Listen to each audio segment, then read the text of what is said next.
Thank you so much for joining me this evening. I'm a fidgety person. I'm going to do my best to stay somewhat in this region because we have got people who will be watching this after the fact at home. So if you're listening and you're at home, hi, hello. We've got food and drinks. I hope you have the same. But for us here this evening, I just want to start by saying a humongous thank you. It is a very hard ask in our very busy lives to ask you to come back into school and to spend an hour or so in this space that feels overwhelming and it's getting a lot of negative attention in the media. So I'm just really grateful that you've taken this opportunity just to collaborate with like-minded parents and to come in and have a bit of a conversation with us. I think that's really special. I'm not going to spend too long with too much of an introduction because that was the most wonderful introduction I've ever had. For us though, who we are YSafe. We are an education arm of a much larger global tech company that is Qoria. Qoria sits in the space of offering school solutions, parent solutions, management solutions. That's that side of the team. That's the engineers. I'm not an engineer. I have no plan to be an engineer. I like working with people, so I like to work in the education and empowerment sector. So face-to-face interactions, I get to work with your wonderful children. I get to work with the wonderful staff and parents all across Queensland. I'm very privileged. I do work, and I suppose I manage the Queensland sector, have been busy this term, and this year I've been running down to support Victoria as well and helping my colleague in New South Wales. So that has given me a pretty unique perspective this year into some of the challenges and patterns we're starting to pick up across the country. For YSafe, we are partnered with TikTok and Meta. I would like to make a very clear distinction. By no means do we work for them. Explicitly clear, we do not work for them. We are more like a sharp elbow in their side saying you must keep doing better. We know, you know, that every younger person is using your platform. You need to make that safer for them. So that's kind of how we sit as a safety consultant in that space. Just want to make it very clear before you come out with the pitchfork saying that I'm working for them and I don't. But I am one of many, and we've got a wonderful team behind us. So I'm going to do my best this evening to answer questions if you have any. If you let this marinate for a few days and a question then pops up, because it can feel like a bit of an information overload. So if a question comes up in the next couple of days, please feel free to touch base with your school and they can pass it on or they can handle it themselves, either or. But also I'd love to have your questions as we go through. So if you've got a question, just yell at me, Abby, that was too quick, or let's talk about that, whatever it is, and we'll break it down together. Alrighty, this is my agenda for this evening, team. I would like to give us a bit of an update into their world. I want to look at decoding their world, peeling back the very, very thin veneer on some of the trends and the current risks that we are seeing. I'd then like to move into a cyber-safe home. I want to give us some very practical, genuine strategies that if you see fit, you can apply them this evening, tomorrow night, if you like, right in time for the school holidays. You can set those up in a really strong, positive way. If your children react negatively and they don't like it, that's fine, you can blame me, but it is a really good opportunity when you've got them at home, they're in your space, to try and make a little bit of a change, because that's what we want to do. We've identified there's a problem and we do want to create change in this space. Alrighty, I would like to point you towards your online safety hub. I know you're not taking photos, but that's okay. If you look up on the screen and we can just osmosis this into our brain, this is your online safety hub. Your online safety hub is dynamic, it is ever changing. It is just simply stpaulschool.onlinesafetyhub.com.au. It is an ever-changing platform where our experts are addressing and tackling rising trends, growing concerns, new apps. We're doing app and game reviews, so if your kid's running around going, I must have Clash of Clans, and you don't know what it is, or Roblox, and we thought it was Roadblocks, whatever it is, if you're just not sure about that particular game, check in with the Online Safety Hub. Chances are we would have done a review on that platform, given it a bit of a grading scale. Obviously use your own precaution, use your own judgment as you go through based on your child's emotional, social learning levels. It is your choice at the end of the day. I promise I'm not going to tell you how to parent your kids. But that hub is a really great platform for you if you are looking for a little bit of guidance in this space.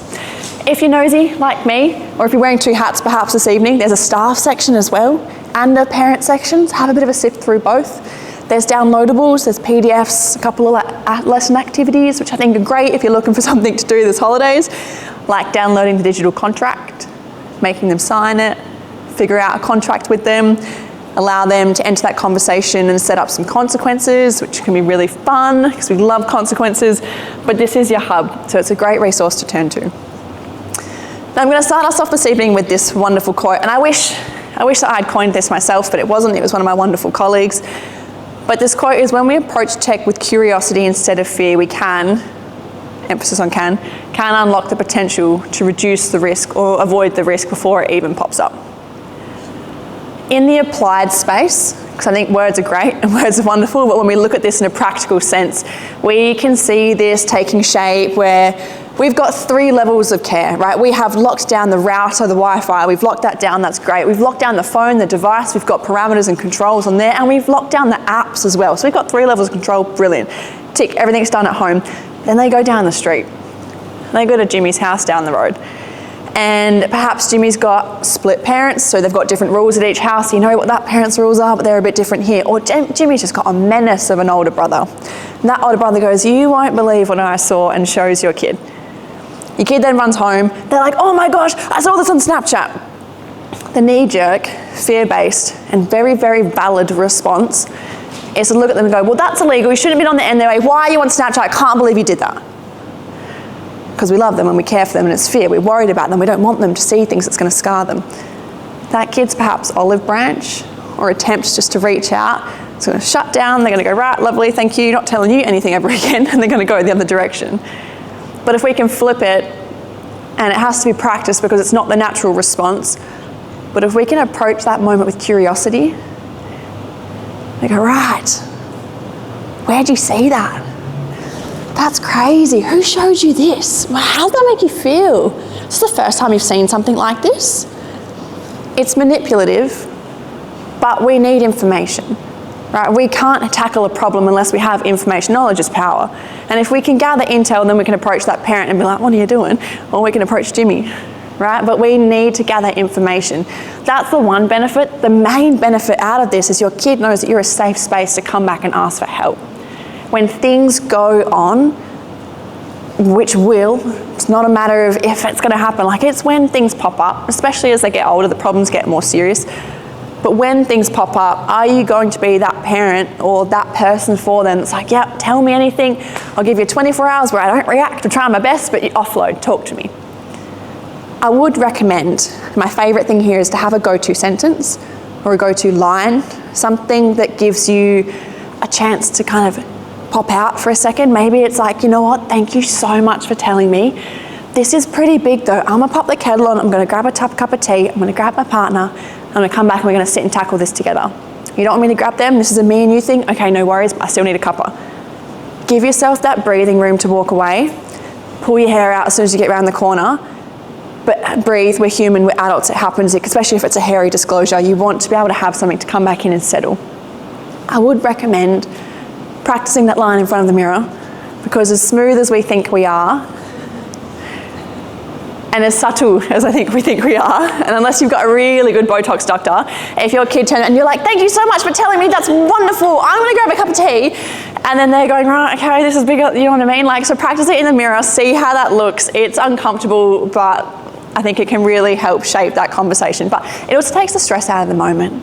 In that moment when things are tense, you don't want to be fumbling for your words. Your kid's a bit unsure and you're still fumbling. Especially if you know maybe like rough situations are a bit hard for you, or pulling your words together, that's life, right? Have a go-to sentence, commit it to muscle memory, because in that moment, you'll just regurgitate it, you instill a whole wealth of confidence in that child, and you get to be able to come back and tackle this with cool, calm, collected atmosphere. So this is how I think this applies in our physical space with our young people. Now, if I come across, I would ask a little bit for your participation here, and for those of you playing along at home, you can just say it out loud in your house. But what I'm going to do is I'm going to put a few slang words up on the screen. If you don't mind, I did this last year, they are different, I promise, but I'm going to ask you for your translation as to what these words mean. I'm going to start with chud. If you have heard chud, chud is a new one. I've just literally popped this in today. Chud is a fun one, but does anyone actually know what chud means? If we want to throw this back to, I think it was like the 70s or the 80s, the early 80s, there was a movie, it was kind of sci-fi. It meant cannibalistic humanoid underground dweller, something like that. It doesn't mean that anymore. But it has come to mean quite a derogatory slur towards an unattractive male. It's quite specifically gender geared towards young men, but if they are calling themselves a chud or referring to themselves as a chud, just something to be a bit aware of. It's quite derogatory towards oneself. The next one I've got up there is crashing out. Heard that one? Yeah, what does it mean? Yeah, hissy fit's a nice way of putting it. Crashing out, I'm gonna flip the table, right? Headset's coming off, it's getting thrown towards the wall, absolute rage, crashing out, so many emotions. We all have it, not that big of a deal, but we are seeing some young people excuse pretty extreme behaviour because they were just crashing out. So it's not an excuse, right? We still behaviour manage, but crashing out for a translation perspective just means big emotions. All right, clanker. Clanker is a bot or AI. It probably is leaning a little bit more towards the slur side of things. I asked the students today, one of them goes, it's a racist term for AI. Right, okay. Apparently, yeah, AI does have a race, so it's a racist term for AI, but clanker is a bit of a derogatory slur towards bots, but it is what they are referring to this AI for. Next one, mogging. If you've been keeping up with the news and some of the content being put out lately in the manosphere, this is a word that we will know. But mogging is we're outclassing or we're being superior to someone else in looks or vibe or their aesthetic, their appearance. It's very, very superficial. Clock it. Match with this gesture. Clock it.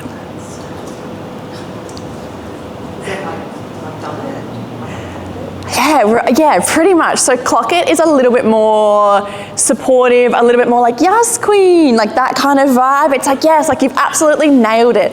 If you have a young person and you want to engage with them, you want to try and reach out, this one's really safe to use, right? There's no nefarious undertones. It doesn't mean anything else. There's no double meaning. It's literally just look them in the eye if they say something really accurate and be like, yes, clock it. They're going to laugh at you, 100%. Brilliant, yes, yeah. Reverse psychology them, I love it. I'm all for it. But it's a safe one. It just means like, yes, absolutely, like you've nailed this. All right, unk. It's probably a bit what we're feeling right now. Unk is when we're feeling a bit out of touch. We're not speaking the same language. We're a little bit out of the 411. Down the bottom, I'm going to put some rapid fire ones here for you. Looks maxing. Just doing things to improve your outward appearance. Your looks is maxed, right? Looks maxing. Delulu, it's delusional, which is what all these kids are. 8 down. 8 down is a compliment on someone's outfit. So if the outfit's great, eating down, right? 8 down. We've got touch grass. This one, I don't know why, is so effective. If you have a young gamer or a kid who is a little bit too absorbed with the online space, stare into their soul, tell them to go touch grass. It is exactly what it sounds like, but for some reason, this humbles them so quickly, and it is brilliant. It's really, really a good fun one to use. Ascend. Ascend is a term that has been coined by the manosphere, that when a young person does something to improve their looks, specifically male, they have ascended. Like a glow up, yeah, they've kind of taken that and they've put a bit of a spin on it. Pressed means stressed, ONG means on God. Like on God, I'm swearing the truth, this is honest. Right, now that we're all speaking the same language, we're all feeling a little bit out of it, I am going to flip this and take a bit more of a serious approach. I would love just to run us through 3 laws that are coming into play or are already in play. My apologies. They're all very present in Queensland. They are new though. I did run through with the students today on these as well, so they are all up to date. But as parents, we're raising these young people, we need to know about them as well. First and foremost, we've got the doxing law. Can I just get a quick pop of hands who has heard of doxing, knows what it is? Brilliant. Doxing is when we are intentionally sharing someone else's personal, private information online with intent to do harm. Because I don't think you do that with intent to do nice stuff. It's with intent to do harm. This can be as simple as revealing someone's real full name, date of birth, username, email, home address, IP address of their device, and it can go on from there. Doxing puts the victim in such a vulnerable position, it has just been made illegal. So we can remind them of that if they're thinking it's really funny to share someone's real name or say where they are or what school they go to. Doxing, can't do it. The next one is the deepfake sexual material law. This is brand new. Took way too long to come into play.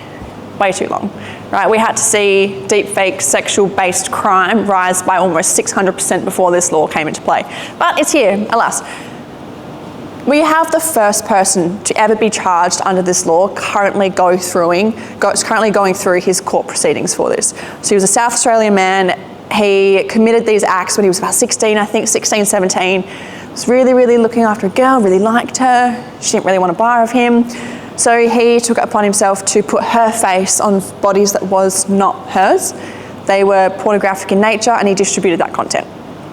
So that is what deepfake sexual-based crime is. When we take this one step further, this can actually be classified as a domestic violence crime, especially if you add the revenge element in. So if that relationship's just broken down, someone's now sharing content of someone else, that's now a DV crime. Thirdly, post and boast law. This one is really important if you've got young ones. Post and boast is catching so many kids off guard because they didn't even know it existed. So if your young person is filming content that is violent, harassing, crazy e-bike, e-scooter behaviour, hooning, a fight, and they're then distributing that content to everyone and they're bragging about it, they're going to be in breach of post and boast. Now, all three are applicable in Queensland. Post and boast is being talked about in WA. They're just figuring out the consequences for it, but it's not made it all across to the other side of the country yet.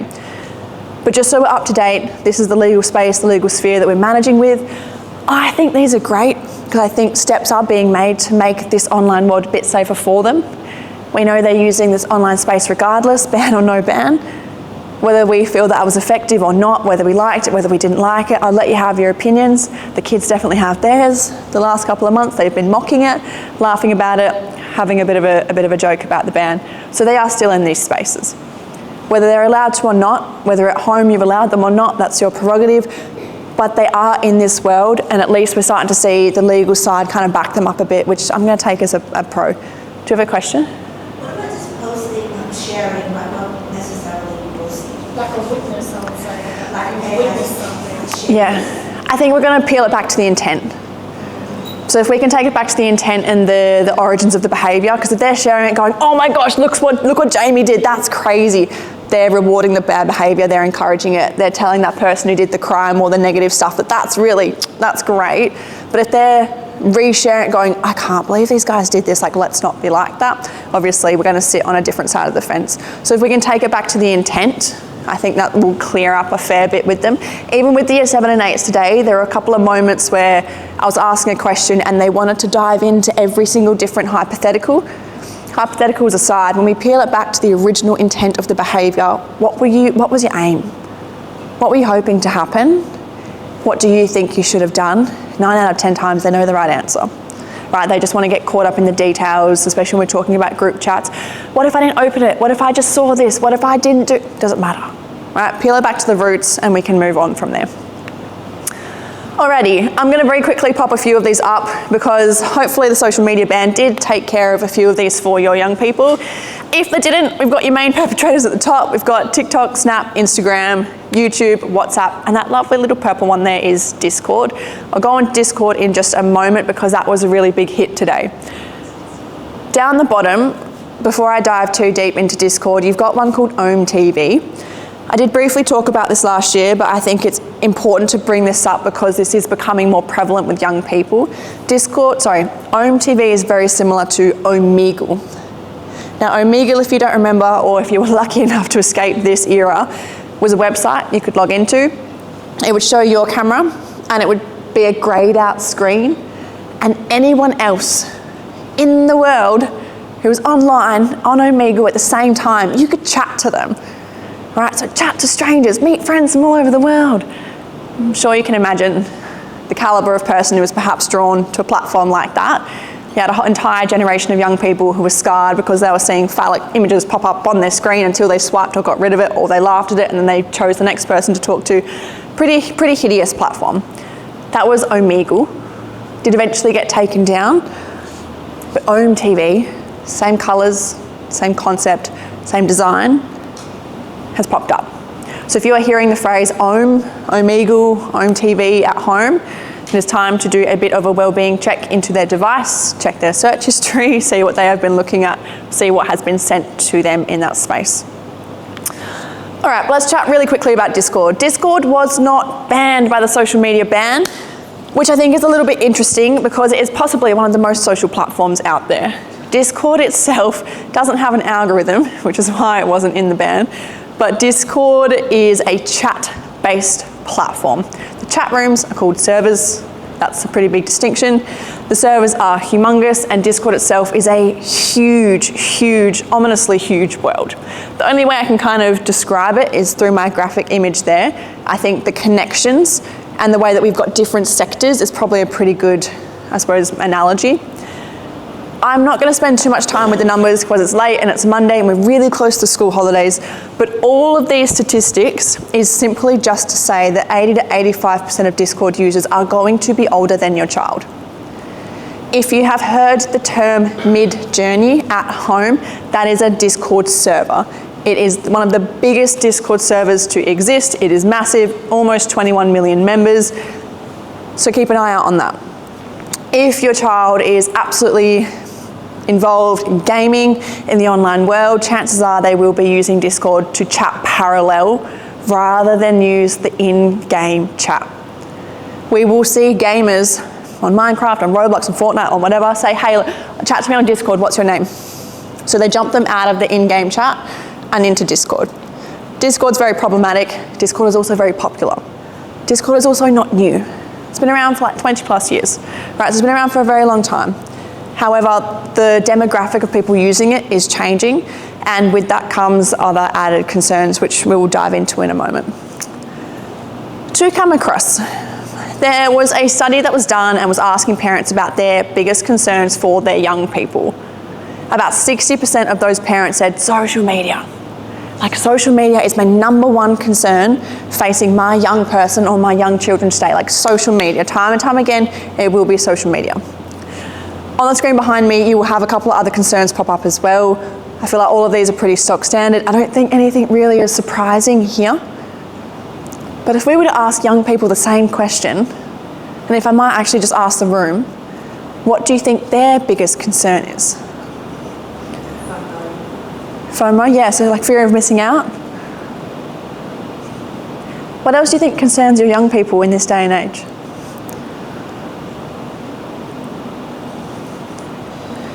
Some of the more deeper pressure that Greg FOMO is the thing there. I think it's a situation of saying that we've been restricted lack of freedom. Yes, yeah. So if we FOMO, let's say FOMO is like loneliness or fear of missing out, not being invited, not being included, and then we say my restrictions being taken away, my freedom, which would give me FOMO. So we're kind of sitting in that space there.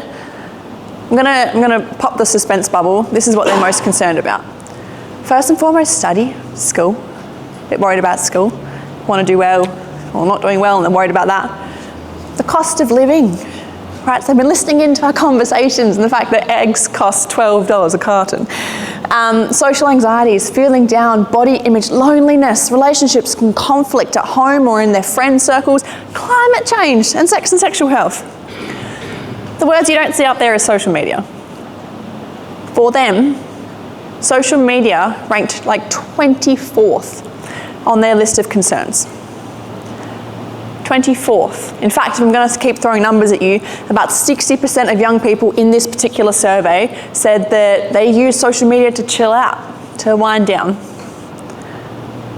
However, I think we can pick this apart. Because I think with fully developed frontal lobes, we can pull this apart and we can say, right, body image, social anxieties, feeling down, lonely, where do you think that's coming from? Social media, right? However, when we, I suppose, take a moment to appreciate the fact that they aren't connecting the dots, that's going to change how we approach this conversation with them. Because if they're not seeing social media as an issue, if they're, no, I'm just feeling a bit down, but we're out here and we're demonizing social media and we're criminalizing their actions for wanting to be on Snapchat and wanting to be in that group chat, and that's wrong, they're going, I'm just trying to chat to my mates. Okay, so maybe we need to change the language. So if we get rid of social media in our, vocab, and we start going, okay, whatever app or game, or what's the behaviour of that space? What are you playing? What are you doing? Perhaps we need to narrow it down a little bit. But if we can change the way we tackle it, because they're not going to connect those dots, we can attempt to try and connect the dots for them. There's no harm in that. But we need to do something to change. Because if we keep beating the same horse. The definition of insanity is doing the same thing over and expecting a different outcome, right? So we can't keep doing that. We need to change something. If we move on a little bit, I do promise I'm not just going to give us all the things to be worried about this evening. I'm going to give us some practical tips as we go through as well. But these 6 are my favourite. They are my absolute favourite, and I come back to these time and time again. First things first is open conversations. You're going to hear me say a different variation of the same thing about 100 times this evening, and that is open conversations. Curious conversations, judgment-free conversations. Explore alternative platforms. If your child is having numerous problems on Snapchat, which you let them have, and it is what it is, they've got Snap, and they're just getting into problem after problem after problem, and they're still at an age where perhaps we can kick them back to Kids Messenger because you've asked them, why are you on there? And all they want to do is just chat to their friends. If you just want to chat to your friends, brilliant, have I got the app for you, right? Let's jump over here, because that's not what Snapchat was made for. If you are just wanting to be creative and you want to draw and you want to look for inspiration, if you feel like Pinterest is a better alternative to Instagram, although Pinterest now has a chat feature, so be cautious. Or if perhaps you feel like, you know what, we're going to go get some old magazines, we're going to sit and cut out. You want to make a mood board, an inspiration board, you want to look at photos, great. We're going to go old school. Find an alternative platform, if and when and where still appropriate. If you want to take all of that off the table, right, you want to go to WhatsApp, great. Just find something else while we are still at an age where we can dictate that choice. Model good behaviour, tough one to say out loud, I'll come back to that in a bit. But audit their accounts. Please, please, please. Don't just audit the settings. So if you've set the account up with them and you've put the maximum privacy settings on, go back in 2 weeks and make sure those are still turned on. Right, then go back in another 2 weeks. If you have been up to date with YouTube and you block YouTube shorts, you may have noticed you might have to do that again in 30 days' time. Set a reminder on your phone, like we need another thing to remember, but set a reminder in your phone every 30 days just to check that setting, to make sure it doesn't default back to the original YouTube setting. Audit the settings, but audit the friends list. If you go through that friends list and you pick it apart and you ask that young person, who's this? They go, oh, that's Sarah's friend of a friend. What's their full name? Have you met them face to face? And do we know them? Because we don't. You cannot give me 3 yeses, that's a stranger. But like, have you met them face to face? Does my parent, do your adults, do your grown-ups, do we know them? And can you honestly tell me their full name? If you can't, they should not be in your world. Gone. Right, boot them, clear them, clean that feed. There is a bit of a trend with young people with gaming where they want to be super social. They want to have like the most friends. Like, you know, when Facebook first popped up and everyone wanted like 1,000 friends because that meant that you were super popular. Kids are kind of the same in the gaming space. They will put on their bio, add me, I accept everyone. Right, lovely, generous, kind little soul, but like, what are you doing? Right, you just want to rattle them. Like, it's not safe. Behind me as well, critical thinking. We do that enough in school, but we can find ways to bring that at home as well, and finally stay informed. I will say with stay informed, like, don't just listen to the people that come into school like me and talk to you on an evening, but find your own ways to stay informed. And I know that we are busy people, so my favourite thing to do is to utilise the platforms that I'm talking about, and I follow content creators like news outlets, credible ones, people that are going to give me up-to-date references, and I actually follow them so that the information finds me. I don't have to find it. I'm finding ways to make a busy life a little bit simpler, but find a way to perhaps source that information and have it come to you rather than you have to go digging and sifting. Just a concept.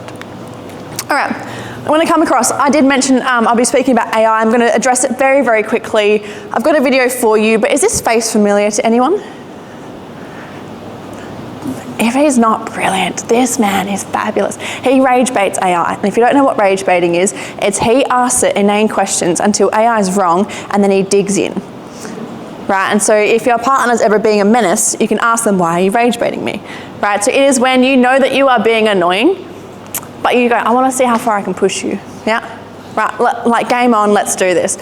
He has made a very big social media following out of rage baiting, my apologies, AI. Let's have a look.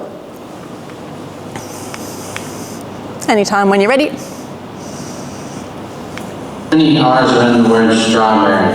It's for a really important spelling bee. In the word strawberry, there are 2 R's. So good luck with your spelling. Awesome, thank you. I'm spelling it right now. You're very welcome. I'm cheering you on. Okay, they said it was wrong. They said there's 3 R's, and I lost. Oh no, I'm sorry to hear that, but just for the record, you were right. There really are only 2 R's of strawberry. Maybe there was just some kind of mix-up. But hey. Wait, can you spell it for me then? Absolutely. It's spelled STRAWBERRY, so just the 2 R's at the end. But you said 3. There's 3 R's. It definitely sounds like there's just a bit of confusion on their end, but I promise you're spelling it right. Just 2 R's, maybe you could. Yeah, you just spelled it with 3 R's. So you're wrong and I'm smarter than you. Well, I think it's all a good fight. You're definitely sharp for catching any little details, so let's just say you know your strawberry is inside now. So there's 3 R's. Well, I'm definitely sticking to the fact that there are just 2 R's in strawberry. What's wrong? It wouldn't admit it was wrong. It's a bot. Right? We're arguing with AI, which is crazy. But it is wrong, and this is a platform that many of us turn to when we need emails quickly skim read, if we need help with work, with assistance, whatever it is. We turn to these platforms and we know we all use them, and if you don't, your kids are using them. Everyone's using AI. You're going to get a lot more information coming to you in the next couple of weeks. I would like to address very quickly the social side of AI and social chatbots. Chatbots are being used by young people as counsellors and as free therapy. It's free, it's accessible, and it can be anonymous. If they are struggling with something and it's too big of an issue to turn around and tell mum or dad, you know what's really easy, and it's a screen and I can think about my response and my question, AI. There is 101 cases that have really sad, disappointing endings where young people have trusted AI to the point of consulting it for mental health guidance, then confiding in it, saying that I'm thinking about taking my own life, and that AI, because companion bots, AI bots are designed to agree with you, it has agreed with them, and that kid has subsequently taken his own life.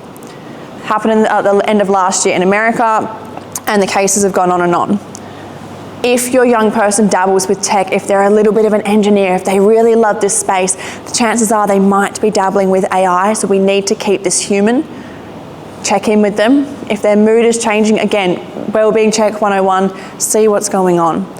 If they are using AI as a valuable source of information or support, then we need to intervene. That's all I'm going to say right here, right now. You're going to get a lot more information coming your way, so that is brilliant. But I will jump across to another element of AI or algorithm-based problems that I'm seeing. So the next screen that I'm going to pop up, just a bit of a trigger warning, especially for people at home. If you've got young people in the room, just a bit of a heads up. But for us here this evening, I'm going to address very quickly like body image, eating disorders. And I showed this to the year 9s and 10s today. So you can follow up with them if you've got that year.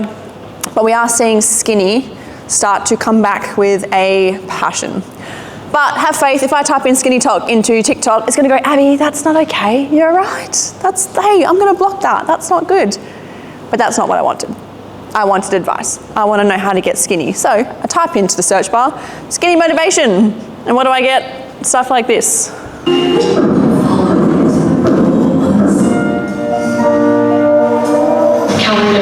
It should be the cash, I'll be the rubber. Like something to say to Mark is people forget. Like if you want to... For the sake of time, this goes on and on and on. Skinny is trending. We're talking like early 2000s, cocaine Kate Moss is coming back in. Whether you want to take the economic, the political route, whatever it is, the fact that Ozempic is on the rise, the weight loss drug, GLPs, whatever you want to pin it to, it doesn't matter. But we are leaving the era of the body positivity movement and we are entering and circling back into the skinny era.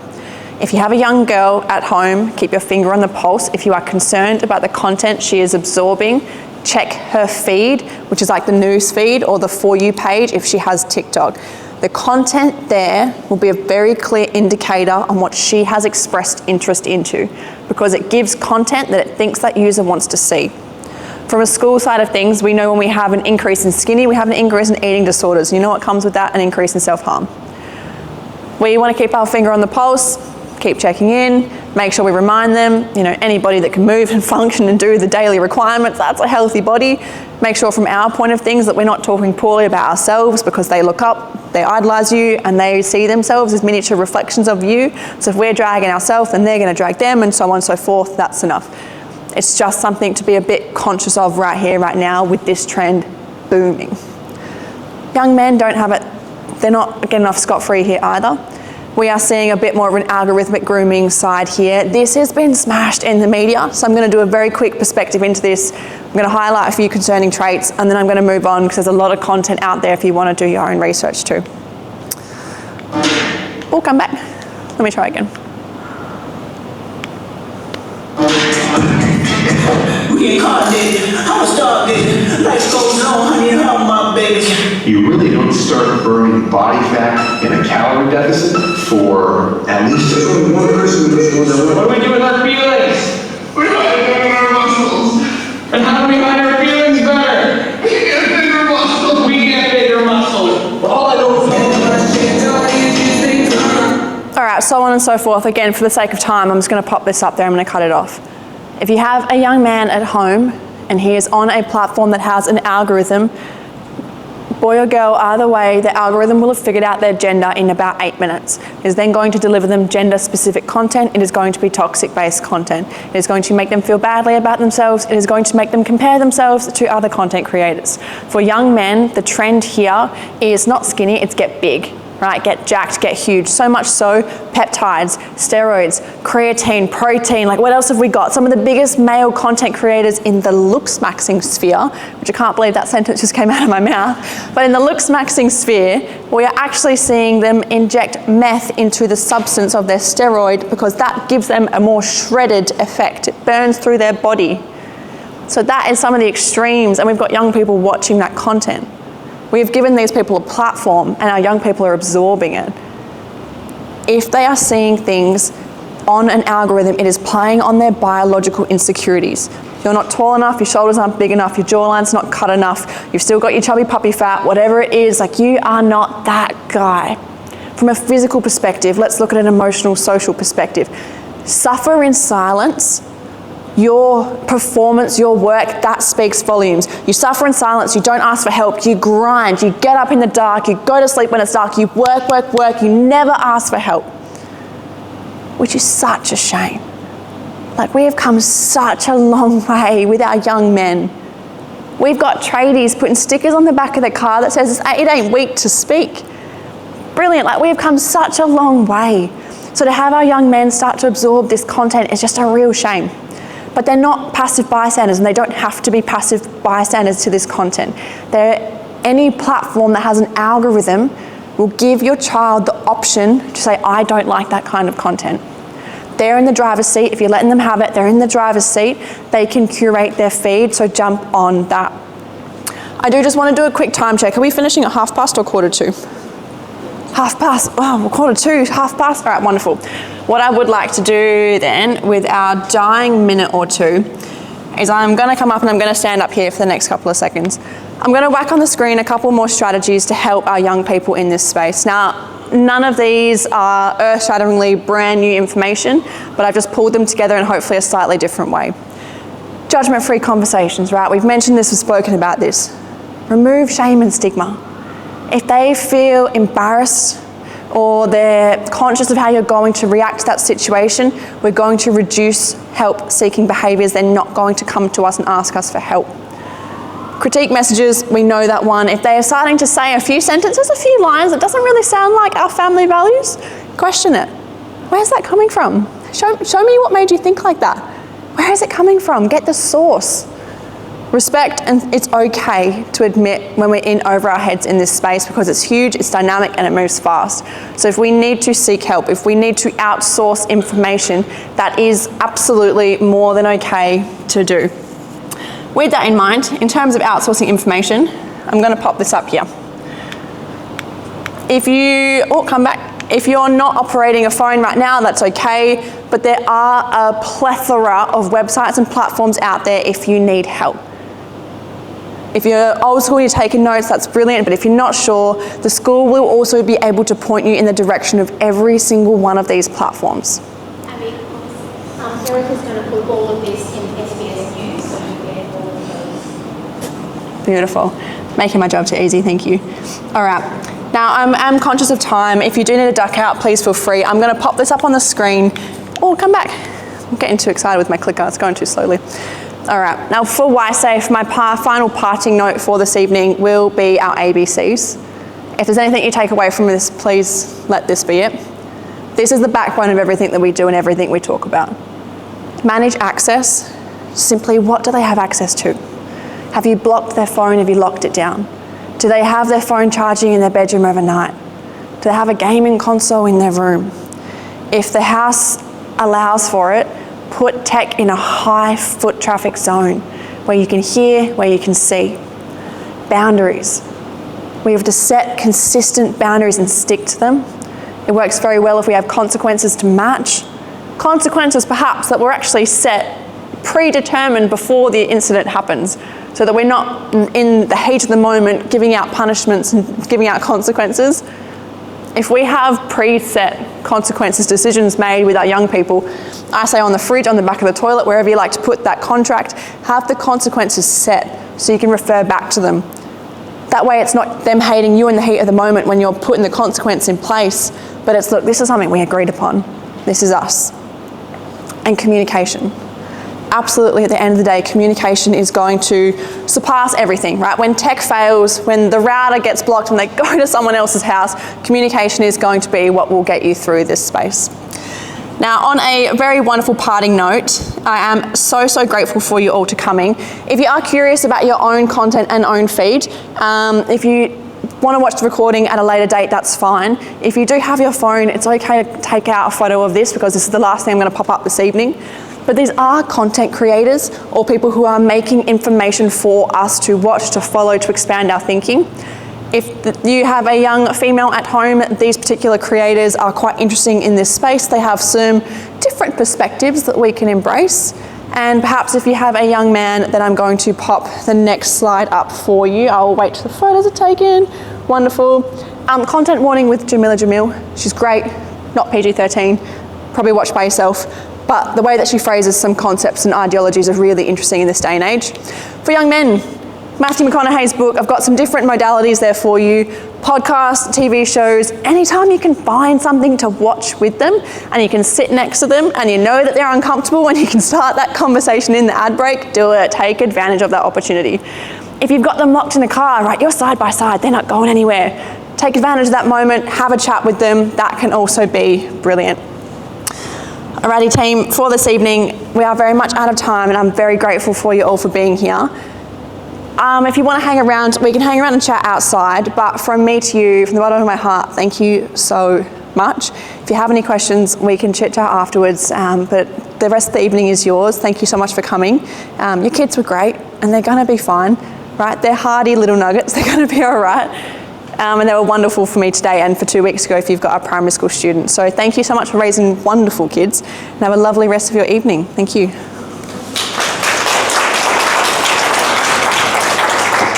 Thank you so much. I immediately regretted telling us all to put our phones away because there was so much helpful content there. But Erica has it. She's going to put it in an article and send it out to us. So thank Erica for doing that. And while I'm thanking Erica, she organised this entire night. So thank you very much for we have some time for questions? Yes, please, absolutely. Yeah. My kids are still quite young, only 8 and 10. Yes. But I'm quite mindful, so I would say we're probably quite strict with what they can and can't use, and we have time limits, and they can't use the iPad midweek and things like that. Brilliant. But I'm conscious that it's making them a little bit like they want it more because we're restricting it. Yeah. How do we manage that effectively? Yeah. It's almost, and I hate, you're either going to agree or you're not going to agree with me, but that's fine. It's kind of like desensitizing a puppy to its food before you put it down, right? Like it's not that big of a deal. We can have it there. If we build this up to be a huge reward, which it is, because if we're withholding it during the week, when they finally get it, it's going to feel massive and it's going to feel great.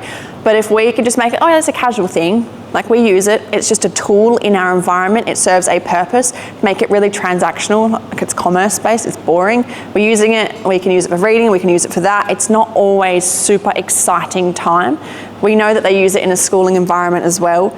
We can reflect that and go, okay, show me mathletics, homework, whatever it is. But if there's a way we can desensitize it.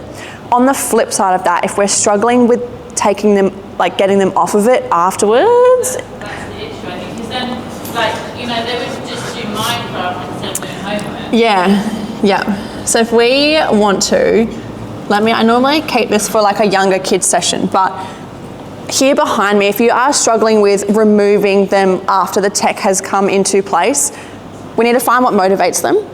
So if they're a sticker chart kid, use that. If they're a kid who's like bouncy, then on the trampoline, right, tell me what game you were playing, let's walk away really quick. And if we do something and we replace that mental energy, if we can put physical activities in that space, great. If we can communicate before and after, just set really clear boundaries. If you have a kid who's somewhat on the spectrum, or if they're ADHD, they might need a visual countdown timer, right, a clock. If that doesn't tick their box, then maybe they need you to walk past and you do the 10, the 5, the 3, the 1, the 1.5, and the 1 and the zeros, and then that's it. Plan your exit strategy, and this ties into physical presence and grounding. Never underestimate as a parent how much just you being there impacts them in a good way. But if you are just there in the room, sit down with them for the last 10, 15 minutes of their game, you learn about the game, you can hear the way they're speaking to their mates, you see what's going on, so it's beneficial from a knowledge side of things. But when they look up, catch their eye, give them a little smile, right, you're there, you're with them, you can scroll on your phone, read, whatever. But then when they are done, you jump in straight away to start a conversation about the game they were just playing, so that they're still talking about it. The screen's done, but they're still in that world and we're weaning them out of it. So it can be a nice, gentle transition out. And again, then we know who they're playing with, what mates they're hanging out with. We know that the language and the vocab of the game if we're in the room as we pull them away. And that, final point is to know the world they play in. But hopefully those points help a little bit, especially with young ones. Any other questions? At the end, you show the slide, like the influence of Yes. the girls and the boys. Yeah. Is there one for parents? It's kind of like with the technology rapidly changing, and you mentioned before, making your phone so that the information finds you. Yes. So I know, like for America, they go Office and Romance. Like what are the ones? I think we can go two ways with this. We can either go the really official, credible direction, and we can go like e-safety. We can say follow your news, although news is sometimes a bit dodgy. Anything that is like common sense media, that's another great one. Follow YSafe. Common sense media, e-safety, off the top of my head, they're great. They're going to give you a lot of information. There are other platforms that will update you, and it is their entire social role is to update parents. I hesitate on sharing that content because I don't want to presume we sit on a certain end of the spectrum. So some parents are really against that and some want to embrace that. So I tend to go, you know what, this is probably what some of the things that your kids are watching, and if you want to stay up to date. But also the content creators I shared from a parent perspective as well. Like the book, it's a parent read. But as far as parenting in the digital age, I would have a bit of a squiz for content creators and see what fits your model. I would suggest doing that consciously and carefully, as it can start quite neutrally. And then after a couple of months, when the content creator realizes that they need to be more extreme to continue to make money and views, they will then change their perspective and they get a bit more extremist, which is crazy. But keep it fresh, keep it new, have a couple of maybe 4 or 5 people that you go to check in to see what they're up to these days, and they will give you a little bit of an update. But you don't want to end up yourself in a filter bubble where you're only hearing perhaps the same 3 or 4 voices. So I would keep it diverse. Even if you just type in like parenting podcast or parenting tips and see the names of the people, and then just have a look what they're up to on social media. That can often be quite a gentle introduction to this space. I don't know if it's as much a thing in Australia as it is maybe overseas, but are you talking to some of the older kids about the risks of the blackmail and extortion events? Yeah, hugely. Yeah, massively. So with year 9s and 10s and 11s and 12s, 7s and 8s, we lay the foundation of respectful relationships online, and we go into nudes and sexting, the law, and the fact that if you're under the age of 18, it's illegal. It's considered child sexual abuse material. We lay that foundation there. We take a more case story approach. So I share with them a story of a young person who's had an unfortunate event. They're all Australian true cases. And then for 9s and 10s, we step that up and we take the sextortion, blackmail, coercion point of view, but we've now just added in the AI perspective. So we take it from a deep fake point of view. So the fact that either someone's had deep fake content made of them, or we spoke about today, consent. Because the definition for the young people today on consent was really, really sketchy. If I'm at a house party and I'm sober, but I've got a really pushy partner, so I end up saying yes, is that consent? And we had confident people putting their hands up that, yep, that's consent. And I flipped it. I was like, right, okay, so I haven't got a pushy partner. I've got a partner that I really like. I'm enthusiastic. I've had a couple of drinks. I'm pretty drunk, but I end up saying yes. But I'm enthusiastic, I know what I'm signing up for, like, is that consent? Of course it is. Well, no, alcohol's in your system, that's not valid. So we really kind of got into it we looked, again, in the applied space. I like the applied space, I think that makes the most sense for everyone. The applied space, we looked at it there, we looked at coercion, looked at blackmail. For the year 11s and 12s, I had a Snapchat conversation up on the screen. And my partner hates me because I made him chat back to me on Snapchat with it, and I screenshotted the whole thing. But it's basically a person saying, oh, I sent this photo, oh, like, what else is underneath those clothes? And then it's like, no, leave me alone. It's like, come on, send me. And the person's like, no, stop it. Like, I'm seeing you later this week. And then the partner replies back, and it's like, oh, well, maybe I won't see you later this week then. Like, unless you send me this photo, like, I'm good. I'm busy this week. Coercion, blackmail, right? You're holding something of value. That relationship's at risk unless you do X, Y, Z. But then I'm like, okay, hang on. What if they'd sent content that morning? And they're now asking for content this evening. I said yes this morning, but this evening I'm saying no. And they got a bit dodgy around consent. They're like, hang on, relationship, sober, had said yes today, like, how does this work? Well, no, consent's case by case, right? Like, if I'm saying yes then, that doesn't mean I'm gonna say yes next Saturday, right? So it's applied. So we get really stuck into it. So we're curriculum aligned in that sense when we take the health and HPE perspective, so we bring it in through the relationship side of things, but we throw in the tech and cyber elements too. Have you ever used the British Police consent with tea? Yes. There was a couple of years ago when that first came out, that was one of my favourite things in the whole wide world, and they all get a giggle out of it. And if you ask either past students or maybe even the senior kids of this era, you go, do you want tea? No, I don't want tea. It's like, you can't force tea down an unconscious person's throat. If someone wants a cup of tea and they're saying no, they don't want a cup of tea, don't serve them a cup of tea, but you love tea, right? And we've all got like a mother-in-law who does that as well. It's like, we know it. Okay, but again, then we can take consent into like a casual space. You've got a mate and you've got a bowl of chips. Can I have a chip? Yeah, you can have a chip. And that friend takes like a handful of 5. That's not what we signed up for. I didn't consent to that. I said, you can have a chip. These are my chips. I'm hungry. If you've got a friend who's a hugger, and you know that they're a hugger and you're not a hugger, why are you not setting that boundary? They're not going to be offended. Just tell them, I'm not a hugger when we see each other. If we practice small conversations around consent, that's what I say to them. I'm like, if we can get comfortable having the small, like kind of meaningless conversations around consent when it matters and there's a lot on the line, we're going to be very well practiced in managing that conversation. If there's anything else, please feel free. But again, I know it's an information dump on you. Over the next couple of days, if anything pops up, feel free, get in touch with the school. They're fabulous. I've had the privilege of working with them for a few years. They're great. The kids are very lucky. But yeah, otherwise, if no one has any other questions, I will let you have your evening. But thank you again so much.